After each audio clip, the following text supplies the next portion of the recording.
En la historia de la religión siempre hay las batallas sectarias, entre lo que podríamos llamar los trascendentalistas absolutos y los inmanentes relativos, creencia en la inmanencia de Dios. Ambos coexisten. De otro lado, sería una dualidad sin esperanza. De modo que al mismo tiempo que Dios formuló el primer pensamiento, se hizo una promesa a sí mismo de que el número 7 sería redimido. En esta forma, el propósito entero de las crónicas de la historia cósmica es redimir el poder del número 7. Esto permite al universo manifiesto, finalmente, tener el inevitable retorno al uno, a la fuente. Las crónicas de la historia cósmica ocurren simultáneas al misterio de la piedra. Los 7 anillos del misterio de la piedra son la misma resonancia que los 7 anillos primarios del Rang que fueron hechos sonar. Cada Rang emitió 7 anillos de sonido que tú puedes ver ondeando desde la inmanifiesta eternidad supersensible. El propósito de estos 7 anillos primarios es manifestar los procesos necesarios para establecer un universo a través de un conjunto de múltiples universos que representan diferentes etapas de manifestación dimensional. A estos fueron agregados otros 2 anillos de eco, llevando el poder del 9 a la manifestación. Estos 2 anillos de eco agregados a los primeros 7 anillos son los guardianes del proceso entero del viaje de retorno, el Volontiku o los señores del anillo. Los 9 años, desde el año de la tormenta cristal azul, 2004-2005, hasta el año tormenta resonante azul, 2012-2013, marca el intervalo final del tiempo. Este es el punto de unión de los 7 anillos primarios con los 2 anillos de eco para el cierre y regeneración del ciclo. Esto crea un sello en el ciclo entero de la corrupción y transfiguración histórica en este planeta en cuarentena, Velatropa 24.3. Este sello permite que programas de memoria antigua sean borrados y sustituidos por el poder del 7, representado de un lado por los 7 señores del anillo que están despiertos y por el otro por la formulación de las crónicas de la historia cósmica. Muchas gracias. Cedo la palabra a Kim 205 para continuar con la lectura. Gracias, Recha. Necesidad del desarrollo mental. Si existiera el despertar del Volontiku y los señores del anillo, espérame que sigue en sin esta base de conocimiento. Bueno, sin esta base de conocimiento, allí no sería necesario el avance evolutivo autorreflectivo. No es de la evolución espiritual de lo que estamos hablando, sino de la evolución espiritual mental. Sin lo mental no hay la necesaria capacidad o posibilidad autorreflectiva de hacer un viaje de retorno en plena conciencia, superconciencia. Superconciencia con ciencia hiperorgánica. A ver, sin lo mental no hay la necesaria capacidad o posibilidad autorreflectiva de hacer un viaje de retorno en plena conciencia, superconciencia, conciencia hiperorgánica y subliminal. Allí tiene que ser una nueva configuración de la mente, que excite la mente mientras el espíritu es simultáneamente excitado por el despertar de los ángeles del tiempo, el Volontiku. La descripción de los 9 años del despertar del Volontiku establece el contexto y la razón por la que todo está ocurriendo en la forma precisa que es en este momento en el tiempo. Esto también explica por qué el trabajo del transmisor y de la transmitida de las crónicas de la historia cósmica es un asunto de asumir responsabilidad por el bienestar del orden mundial entero, por el cierre del ciclo y la regeneración del siguiente ciclo. Todo lo que permanecerá del viejo ciclo es resumido, sintetizado y transfigurado totalmente, tanto por las crónicas de la historia cósmica como a través de la reactivación manifiesta de los seres pentadimensionales del Bolón-Tic. Estos 9 Bolón-Tic no son solo los guardianes del planeta, sino que también la compasión del ser pentadimensional más alto de todos los humanos que elijan permanecer en este planeta cuando el ciclo se cierre. En otras palabras, todos los seres pentadimensionales más altos están compuestos de los 9 Bolón-Tic. Muchas gracias, Kim 205. Ahora le cedemos la palabra a Kim 238 para continuar con la lectura. Gracias. 7 días de la creación, 7 crónicas y el Sagrado Corán. La divina creación ocurrió en 7 días o etapas. 2 días para crear los cielos y 4 días para crear el proceso de la vida. En el 7º día, Dios asumió el trono, donde Él mantiene la suprema autoridad en sus mandatos y mantiene su omnipresencia universal. La 7ª etapa de la divina creación es la primera etapa de la historia cósmica, el trono. Recomendamos antes que el Sagrado Corán fuera usado como un criterio a lo largo de las crónicas de la historia cósmica, ya que estamos operando asumiendo que el Corán es la última palabra del Supremo Creador para este ciclo mundial. Cualquier cosa que sea comunicada en las crónicas de la historia cósmica, no importa cuán lejos pueda parecer, hallaremos razón en el Corán. La raíz de la cosmología de la historia cósmica puede encontrarse en el Sura 41 del Corán. 41 por 7 igual a 287, que es el valor radiónico de la 4ª semana de la práctica del 7 es a 7, como 7 es a 7.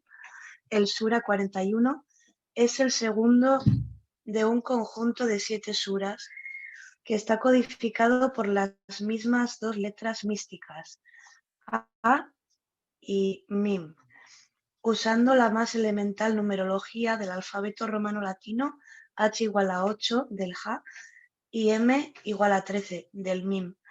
Cuando sumamos el 8 más 13 igual a 21, que es el poder del 7 triplicado. En árabe, el Sura 41 es llamado Fusilar y en inglés lleva el título de Lo detallado. En el Sura 41, versos 9-12, encontramos la cosmología de la creación que establece el trono y es la primera etapa de las crónicas de la historia cósmica. Dicen: vosotros no creéis en quien creó la tierra en 2 días y establecisteis ídolos para alinearlos con él, aunque él es el Señor del universo. Él colocó en ella estabilizadores, montañas, la hizo productiva y calculó sus provisiones en 4 días para satisfacer las necesidades de todos sus habitantes. Luego, él se volvió hacia el cielo cuando era aún gaseoso y le dijo a él y a la tierra: ven a la existencia voluntaria o involuntariamente. Ellos dijeron: nosotros vamos voluntariamente. Así, completó los 7 universos en 2 días, estableció las leyes para todo el universo. Y adornamos el universo más inferior con lámparas y colocamos guardianes alrededor de ella. Tal es el designio del Todopoderoso, el Omnisciente. En el Corán dice primero que la Tierra fue creada en 2 días, luego dice que los 7 universos fueron creados en 2 días. Esto significa que la esencia de la Tierra contiene todas las esencias manifiestas de esos 7 universos. Como vimos antes, el Sura 65, verso 12, explica eso ulteriormente. Dice que hay 7 universos o 7 cielos, y de la Tierra hay el mismo número. En vez de una Tierra localizada aquí y otra allá, Esos 7 de la tierra son simultáneamente dimensionales. Dentro de dimensionales. Así tienes la creación binaria de lo que los científicos de hoy llaman el inorgánico u orden primario de realidad, que está resumido en el cristal, incluyendo la totalidad de los 7 universos. El Corán dice que cuando Dios tomó el trono en el séptimo día, los cielos y las lámparas más inferiores tenían fieros guardianes colocados a su alrededor. Las lámparas representan lo que percibimos como las diferentes estrellas y constelaciones. Los guardianes son los jinns o seres angélicos u otras entidades evolucionadas distribuidas a lo largo del universo para protegerlo del surgimiento de cualquier elemento destructivo rebelde. Como sabemos, en el relato de la creación de la Tierra está el lugar de Iblis, que representa la rebelión de un número de seres jinn, ángel. Estos guardianes ven que sea donde sea esté el hacedor de travesuras, finalmente muestra que la travesura no llegará a ser tal, que cree una onda y vaya a través del universo y lo destruya.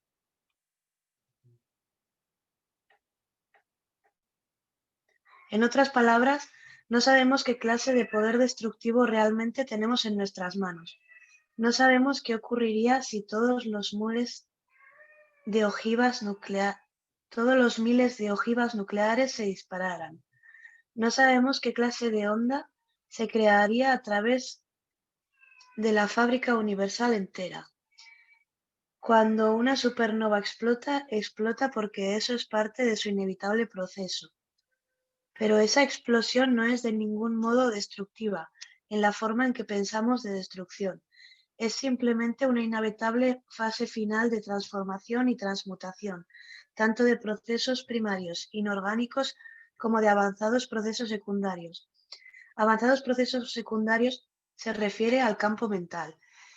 El primario reflejo secundario es la pura matriz de la vida.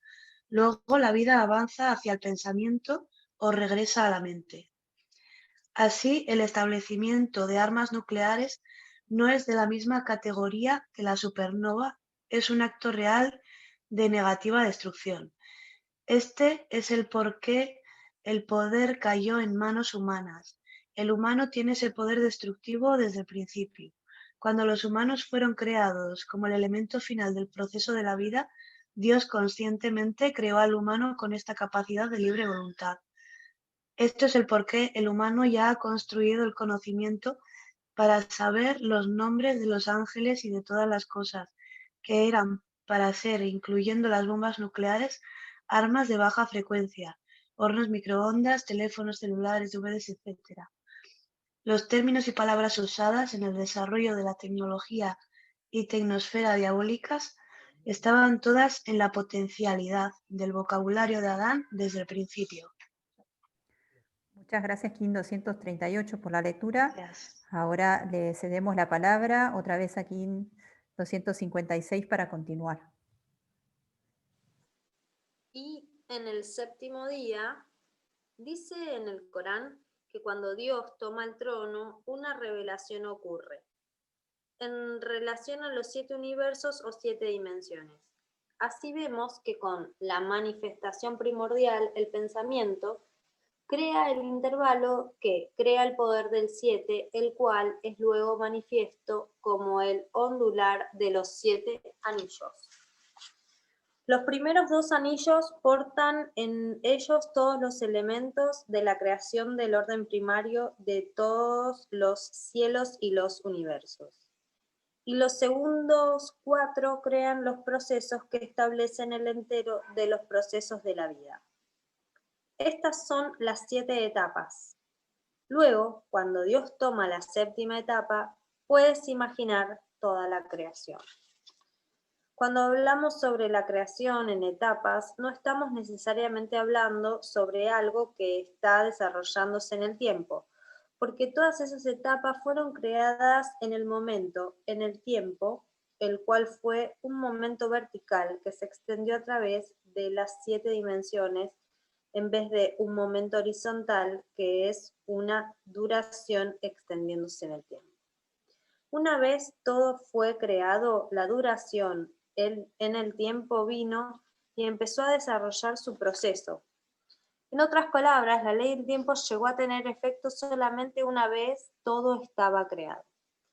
Así, los 7 días representan 7 etapas. En el séptimo día, cuando Dios toma el trono, la película entera empieza a rodar, con todas las manifestaciones en su propio lugar. Entonces vemos que el universo de 7 dimensiones es realmente el desarrollo del primer pensamiento que Dios tuvo. ¿Quién sabe cuál es el segundo pensamiento? Sabemos que la segunda parte de la creación empieza el séptimo día, cuando Dios toma el trono. Este es el lugar donde Él promulga sus mandatos.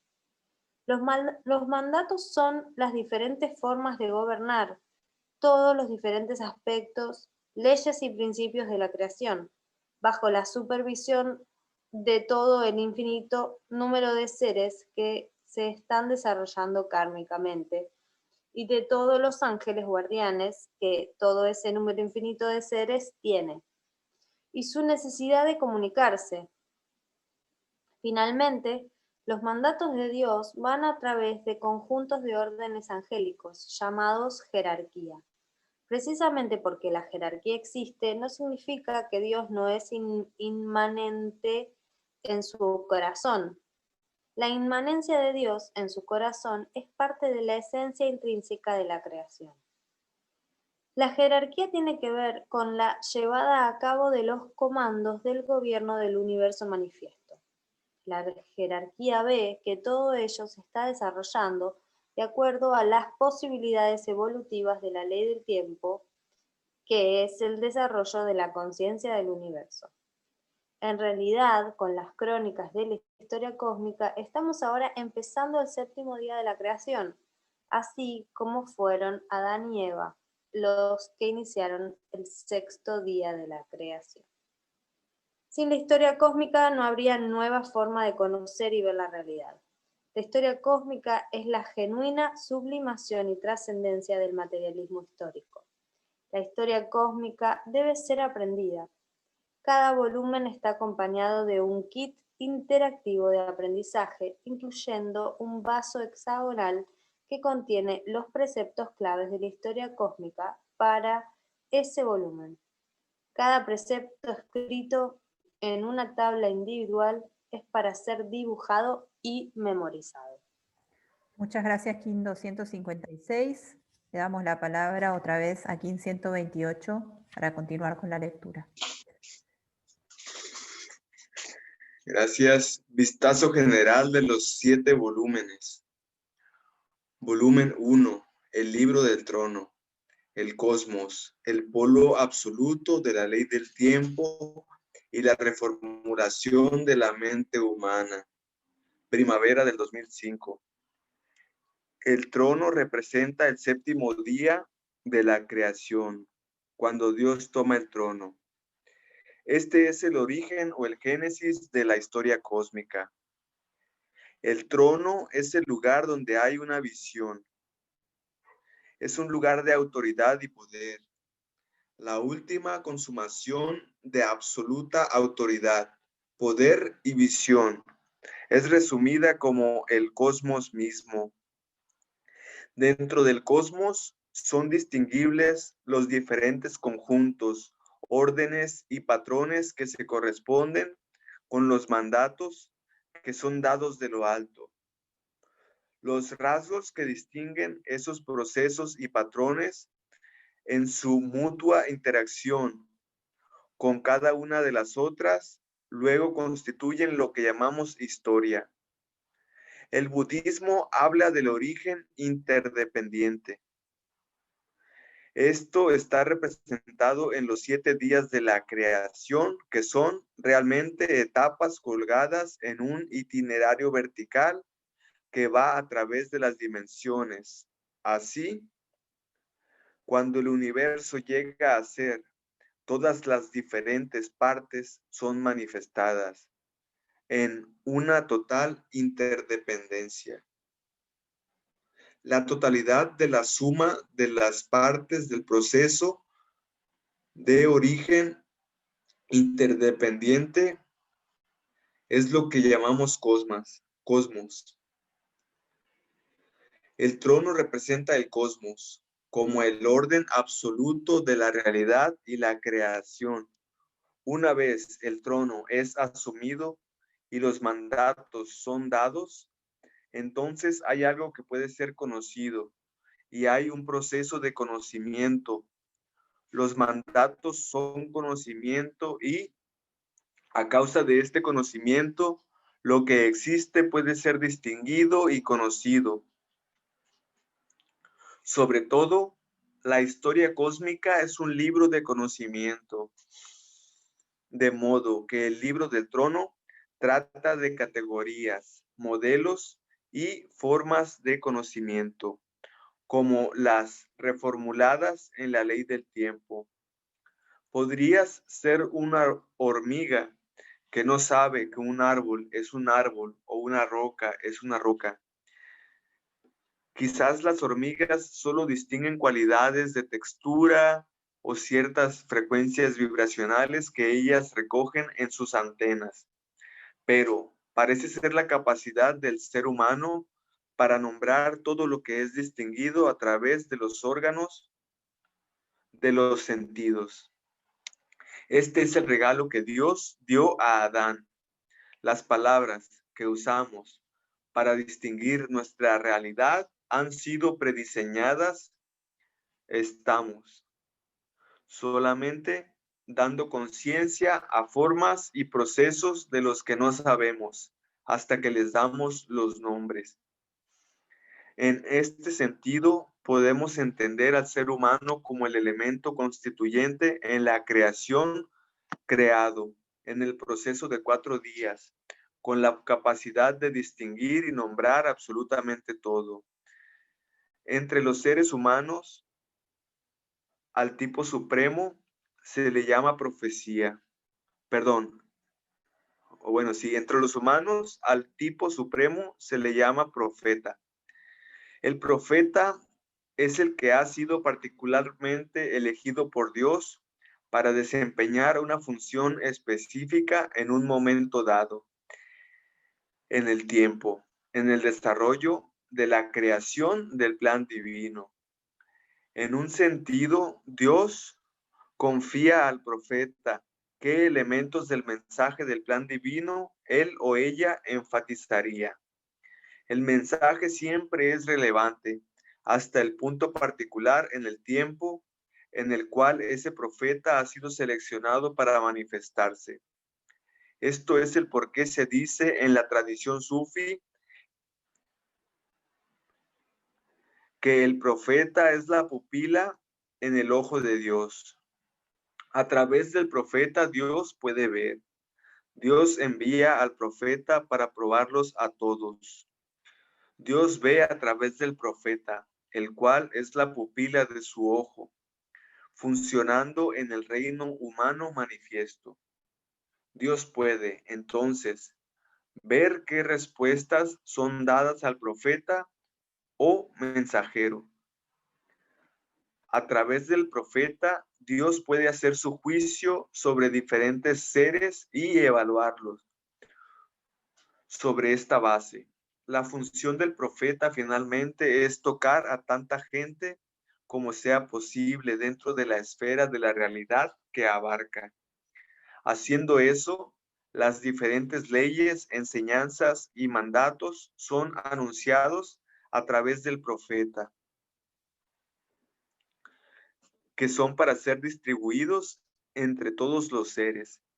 Ningún profeta es realmente un profeta si su mensaje no es universal. Aunque el profeta pueda ser muerto, los mensajes y las enseñanzas del profeta continúan y así Dios puede continuar usando al profeta como la pupila de su ojo para ver qué está ocurriendo en la creación. Son solo los humanos los que entran en lo que llamamos el universo moral, porque el Adán primordial le fue dado el conocimiento de todos los nombres. Por ese mismo rasgo, el humano le fue dado la capacidad y el poder de gobernar si así lo elige. A causa de que el humano tiene la capacidad de gobernar, entra en el universo moral, sea que gobernéis bien o no. El punto es que el trono es el primer volumen de la historia cósmica, porque es el más alto punto de vista, los componentes y naturaleza constitutivos de la realidad, desde un punto de vista de la historia cósmica, son como una descripción de los aspectos de los mandatos de Dios sintetizados y reformulados por la ley del tiempo, en tal forma que adquieren una nueva relevancia para el humano planetario. El cierre del ciclo y en adelanto de la entrada a la noósfera. Esto resume el propósito y la intención del primer volumen. Muchas gracias, Kin 128, por la lectura. Retomo la palabra una vez más, Kin 80, para continuar.